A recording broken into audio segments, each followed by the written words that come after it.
Well, for quite a while now, I have stopped putting out videos on the Rajinikanth Joseph Vijay battles.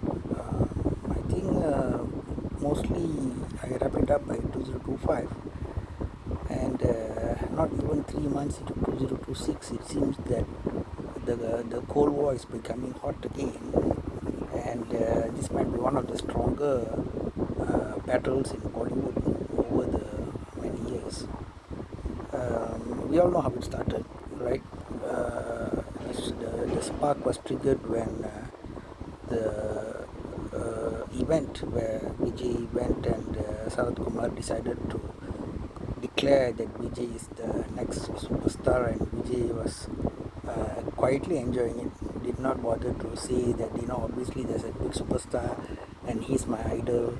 I've used his posters, his face, everything, his movie name in my films when I was growing up.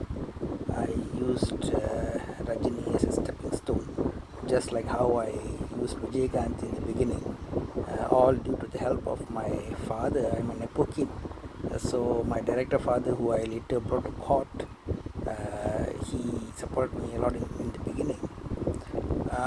So there is a lot of criticism that Vijay and his party are creating enemies everywhere, but uh, you must see, you can't blame him, because you see he grew up in a different environment from a regular human being, or compared to people like Rajinikanth or others who came from the bottom of the barrel.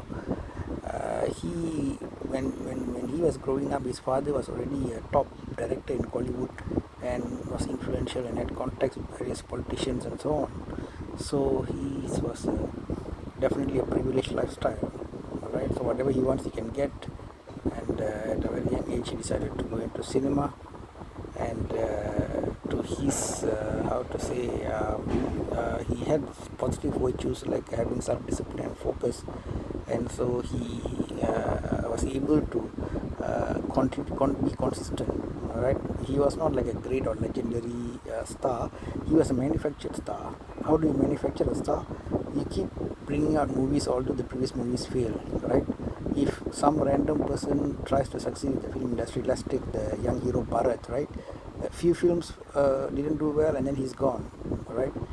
Even the timing matters. In certain era, even if you are a star's child, you'll find that the going is tough. Like for example, Bhagiraj's son. Okay, so Vijay was in an era where the competition wasn't so much, and when we say not much, we're not saying there is no competition, but there was less competition, and father's consistent support was there. A few good directors, and using, as we all clearly know, using Vijay Gandhi, using Rajinikanth, using whoever he can, he came up. That was the first half, and the second half used a lot of.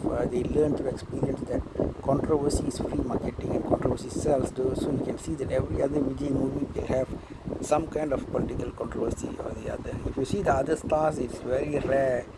Maybe out of like 5 movies of theirs, maybe one, if at all, might have some controversy.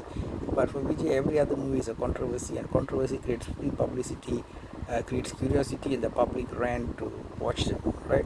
So Vijay and his team over the years learned the strategy of manufacturing popularity, manufacturing support, and so on. So then comes the question: at what price is ambition, right? Are you going to go against your own parents, your wife, your child, everybody, just in the pursuit of an ambition? That kind of manic motivation to achieve something was what made him a star in the first place, such a big star.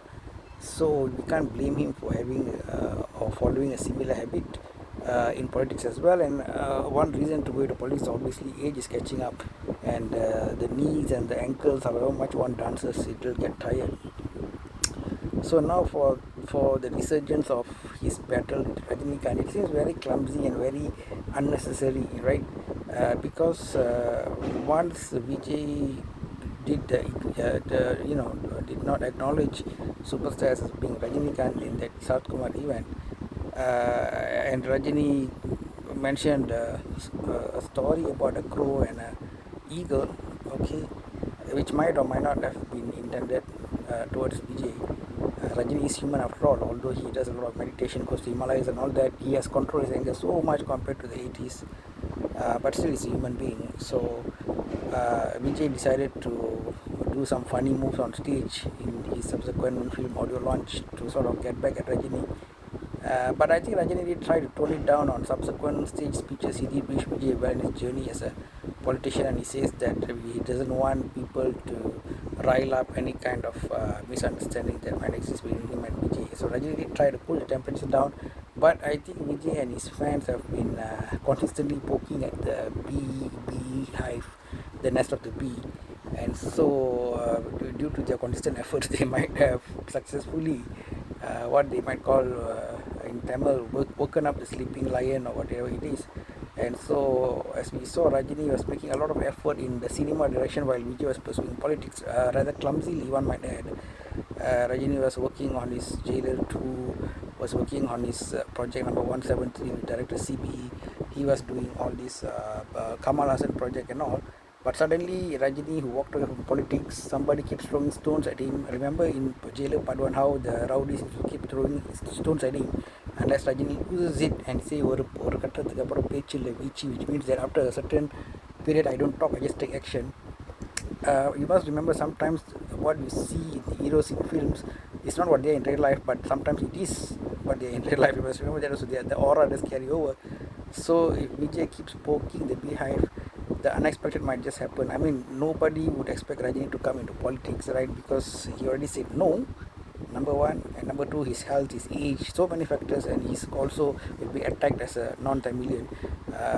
But you see, as Mao Zedong said, it doesn't matter what's the color of the cat, as long as it catches the mouse, right? If he can be a politician who cares for the welfare of the Tamil people better than a Tamil person, then why not nominate him, right? As long as they do the job.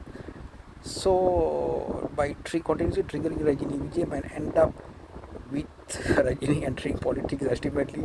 It's a very, very, how to say, unexpected theory. But then how people saw COVID happen, people saw now war going on in the world. How many of these did people predict? Gold went up by, I don't know, four, five times. So it is possible that the unexpected can happen.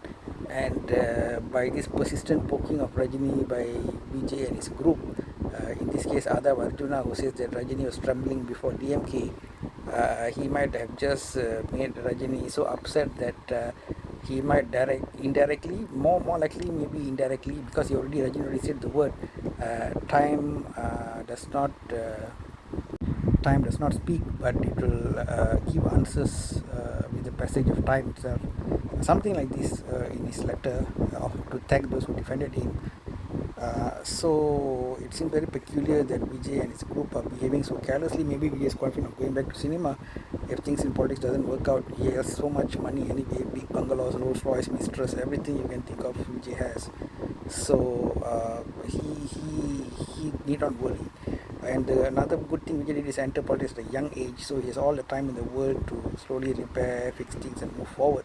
So the possibility of Vijay going up in politics is quite high, unless due to any kind of major triggering effect Rajini comes into the fray, then there might be a major battle in hands, and the battle that started out in a small audio launch can become a big battle in Tamil Nadu.